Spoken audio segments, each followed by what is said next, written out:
Republik Indonesia. Haha.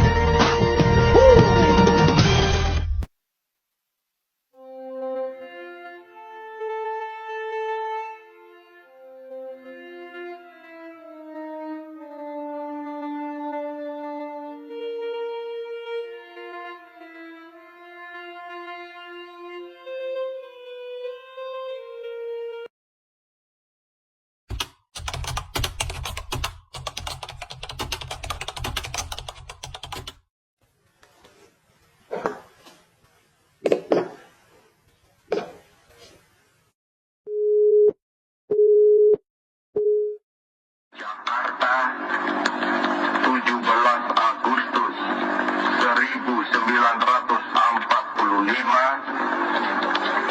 atas nama bangsa Indonesia, Soekarno Hatta.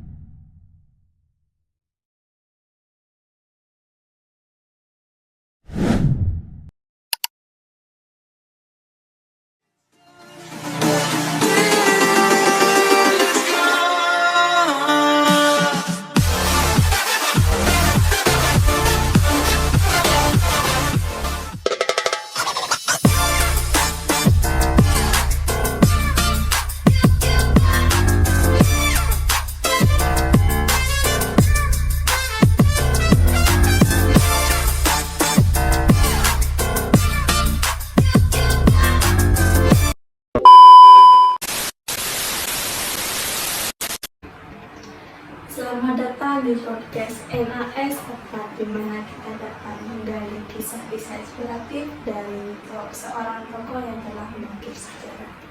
Saya, Selvina Villa, yang akan menemani teman-teman selama 30 menit ke depan untuk mengupas cerita seorang pahlawan yang mungkin belum banyak dikenal, tetapi perannya juga sangat besar bagi kemerdekaan Indonesia.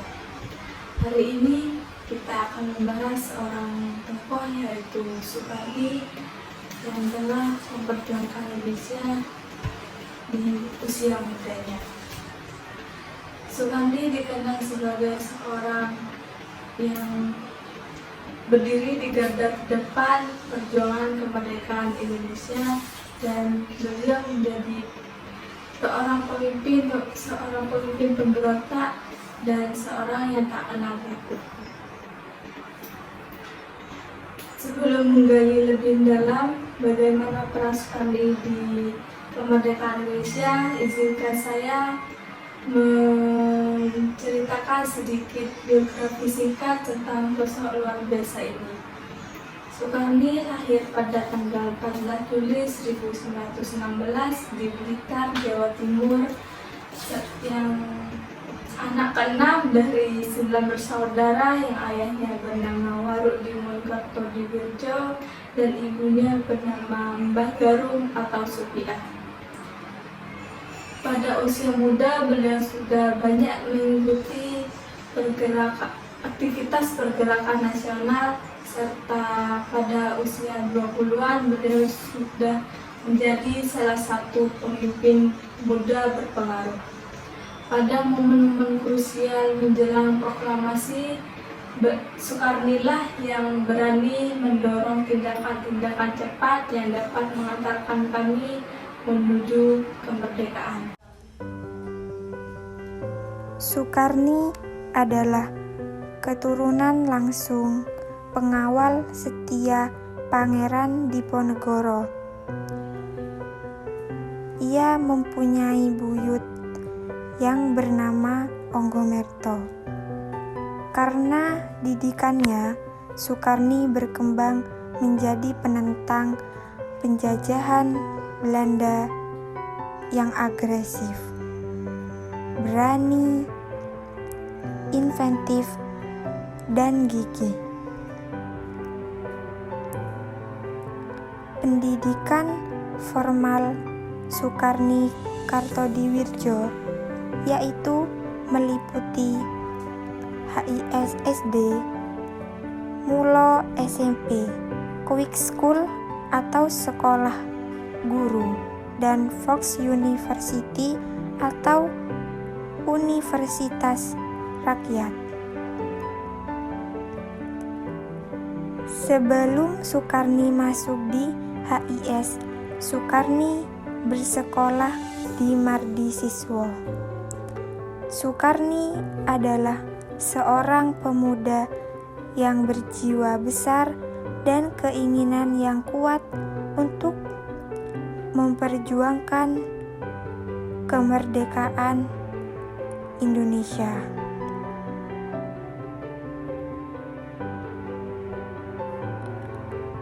Sukarni dekat dengan Soekarno dikarenakan Soekarno adalah mentor dalam ranah perjuangan, dan dalam ranah perjuangan dan pergerakan, serta Soekarno merupakan guru besar di Sekolah Jurnalistik Bandung, tempat Sukarni belajar. Sukarni Kartodiwirjo juga terlibat aktif dalam politik.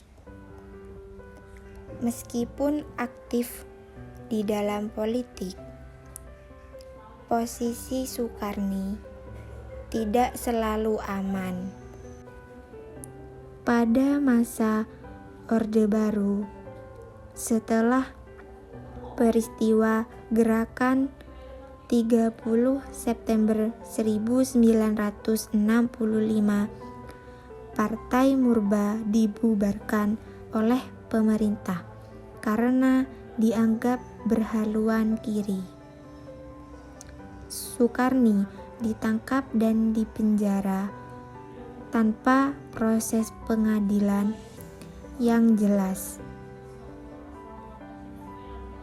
Meskipun ia tidak terlibat dalam gerakan tersebut.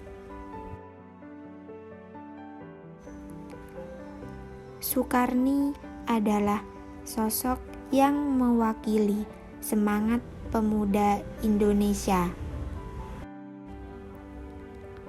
Pada masa perjuangan kemerdekaan, berani, radikal, dan penuh dengan dedikasi untuk kebebasan bangsa. Warisan perjuangannya terlihat dalam semangat para pemuda yang terus melanjutkan cita-citanya untuk Indonesia yang merdeka, adil, dan makmur. Sebagai seorang pejuang yang aktif di garis depan dan tidak takut untuk berbenturan dengan pihak manapun, Sukarni meninggalkan jejak yang mendalam dalam sejarah Indonesia.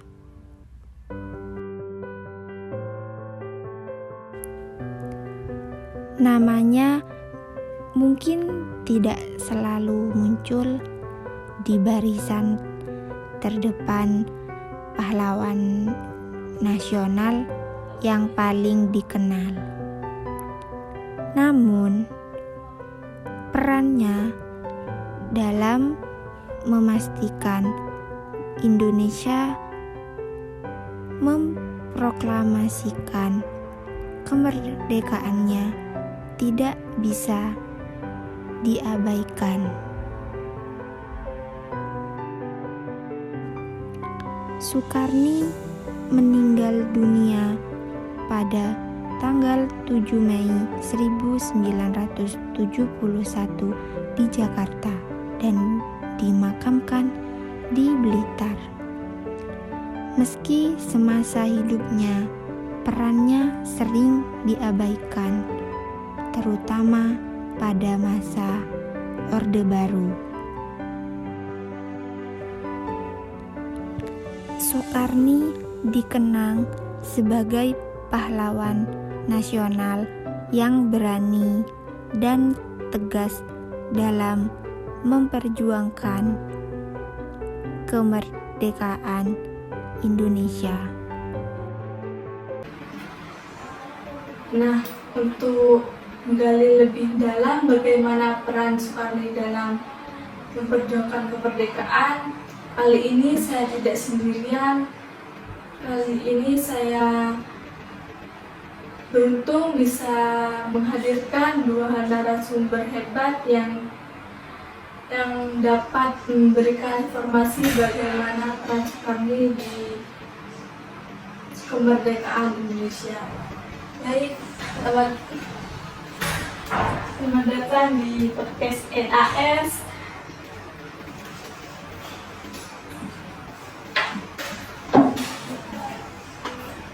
Mungkin kakak bisa memperkenalkan diri ke teman-teman terlebih dahulu.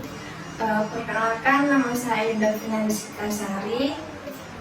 Saya Nadia Ilmusna. Di sini kita akan mencoba menggali lebih dalam ya tentang peran Soekarno terhadap kemerdekaan di Indonesia. Kakak dari sini naik apa ya? Naik sepeda. Tadi juga naik sepeda. Untuk kesibukan sehari-harinya bagaimana? Bisa diceritakan? Kalau kesibukan saya setiap hari kuliah saja. Ya, sama saya kuliah. Dan untuk jurusannya apa ya, Kak? Kami dari pendidikan luar sekolah ya, Kak. Ya. Wah, jurusan yang sangat Betul sekali. Jurusan ini sangat membawa kita sangat jauh.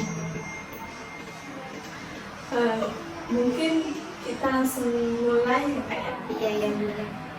Untuk pertanyaan pertama untuk teman-teman, bagaimana awal mula Soekarno menjadi tokoh pemuda di Indonesia? Yaitu saat usia 14 tahun menandai awal perjuangannya dalam pergerakan nasional untuk merebut kemerdekaan. Nah, Soekarno kemudian dikirim ke Bandung untuk bersekolah dengan bantuan Ibu Parduyot dari adik Soekarno. Nah, Soekarno ini adalah anak didik Soekarno sehingga Soekarno terpilih untuk memimpin Indonesia Muda sebagai Ketua Umum pada tahun 1934. Tetapi hal tersebut mengakibatkan kepolisian dari Belanda itu khawatir gitu loh, Kak, mengenai keterlibatan Soekarno dalam bergabung di organisasi pemuda itu. Mungkin karena takut merusak stabilitas dan berpotensi membahayakan kepolisian Belanda. Nah, sehingga perwira-perwira muda dan personel militer yang ada di Indonesia itu menjadi sasaran kepolisian Belanda, dan pada akhirnya Soekarno itu menjadi sasaran oleh polisi rahasia Belanda pada tahun 1936, dan pada akhirnya Soekarno itu berhasil melarikan diri ke Balikpapan, tetapi tetap tertangkap di Balikpapan dan ditahan di Balikpapan di Kalimantan Timur tersebut. Dan sebelumnya Soekarno itu diangkut ke Surabaya dan kemudian akan dibawa ke Jakarta pada tahun 1940.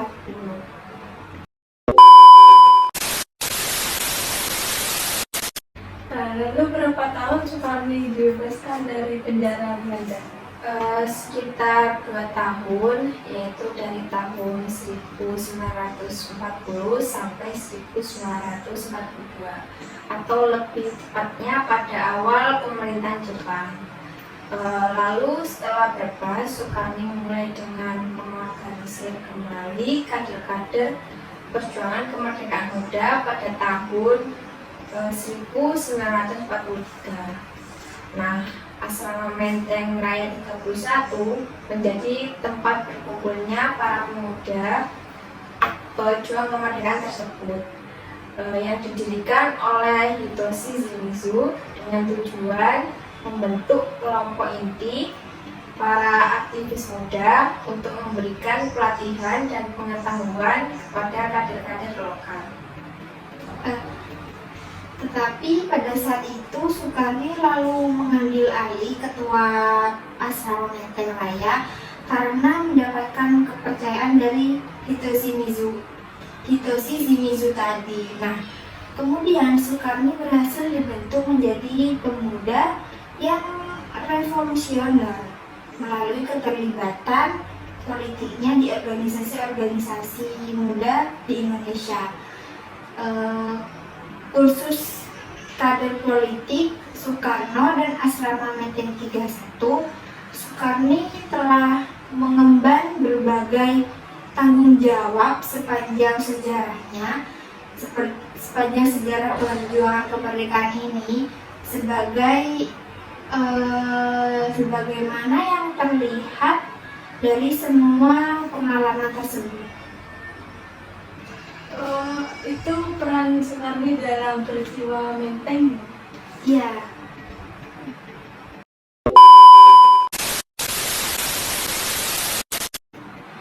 Lalu saya ingin tahu Pak, bagaimana peran Sukarni dalam peristiwa Rengas Dengklok?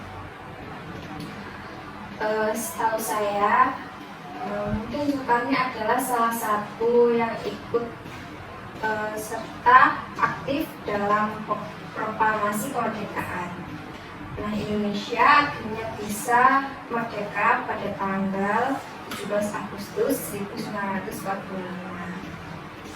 Nah, keterlibatan Sukarni ditandai dengan Sukarni dan kaum muda membangunkan Soekarno dan Muhammad Hatta sekitar pukul 4 pagi dan memberitahu bahwa situasi mencapai pada titik yang krisis. Jika dua pemimpin Soekarno dan Muhammad Hatta terus di kota, itu tidak bisa lagi dimintai pertanggungjawaban. Maka bantuan pembela tanah air Soekarno dan Muhammad Hatta beserta keluarganya dibawa ke Rengas Dengklok. tetapi pada saat itu Sukarni dan kaum muda lainnya itu memohon agar Soekarno-Hatta segera mengeluarkan proklamasi setelah anak-anak muda di Jakarta selesai mendesainnya.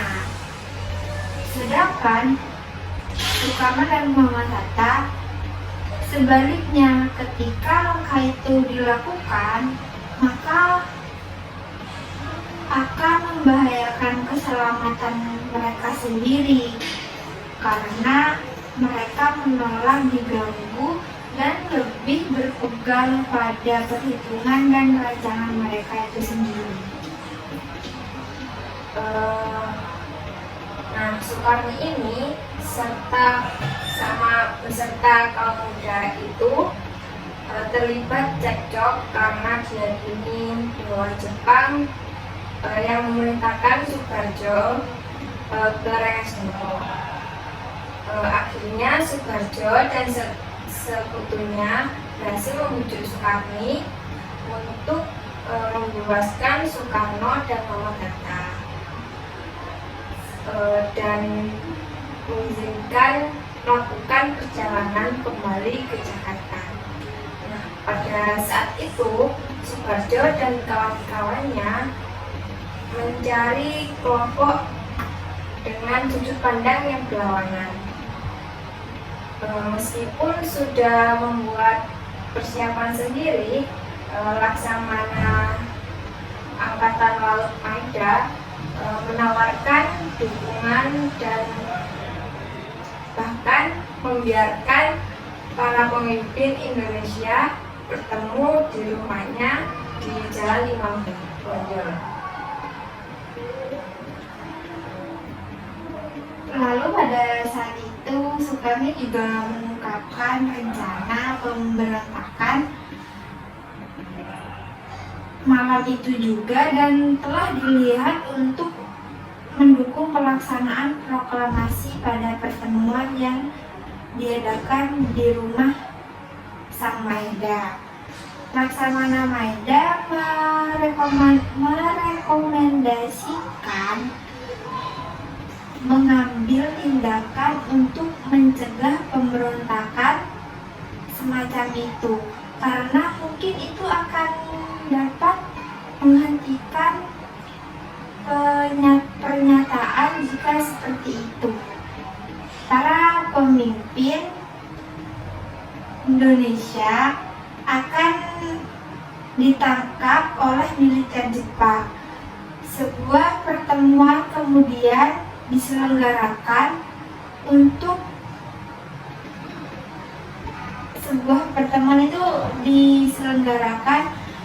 menggagalkan rencana pemberontakan.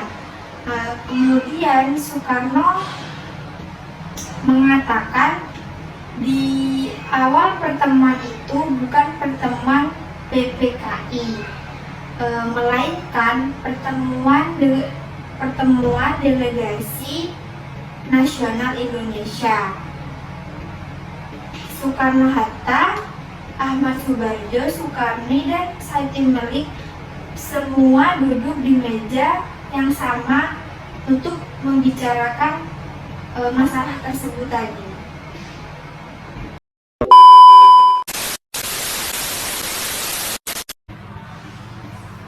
Mungkin bisa diminum dulu Kak, karena kayaknya haus. Ya, terima kasih.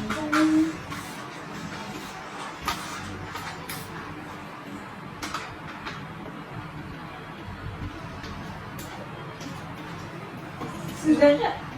Sudah Kak. Mungkin bisa dilanjut. Baik, saya lanjut ya. Pada saat itu Soekarni hadir dalam kapasitasnya sebagai juru pembicara. Panitia persiapan dan pemuda serta tokoh lainnya itu bertemu untuk membahas isi dan penerapan proklamasi di rumah kediaman Laksamana Maeda. Sikap bahwa pernyataan ini adalah urusan rakyat Indonesia saja dan tidak boleh ada kaitannya dengan Jepang yang mungkin dipertahankan oleh pihak Soekarni. Akibatnya mereka tetap menolak saran panitia persiapan sebelumnya yang telah ditunjuk oleh Jepang. Meski dibentuk oleh warga negara Jepang, Soekarno dan Muhammad Hatta tetap meyakini bahwa panitia tersebut merupakan pilihan terbaik untuk mewakili rakyat.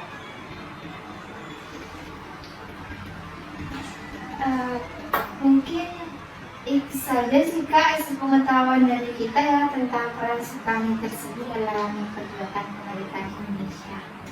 Wow, luar biasa sekali ya diskusi kita hari ini. Dari masa mudanya yang penuh semangat bersama Indonesia Muda hingga keberaniannya di peristiwa Rengas Dengklok.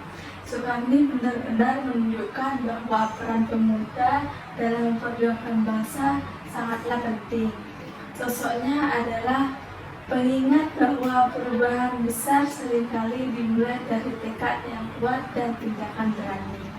Terima kasih banyak kepada Kak Nadia dan Kak Ayunda yang sudah berbagi wawasan berharga tentang perjalanan hidup Soekarni dan bagaimana pengaruhnya terhadap pemuda, baik di masa lalu maupun sekarang. Semoga obrolan kita hari ini bisa menginspirasi generasi muda untuk terus berjuang demi bangsa dan negara, seperti yang dilakukan Sukarni. Sampai bertemu di episode selanjutnya. Tetap semangat, tetap berkarya, tetap semangat dan tetap berkarya, dan teruslah menyalakan semangat perjuangan dalam diri. Saya Selvina Villa pamit undur diri. Terima kasih banyak telah menonton podcast ini.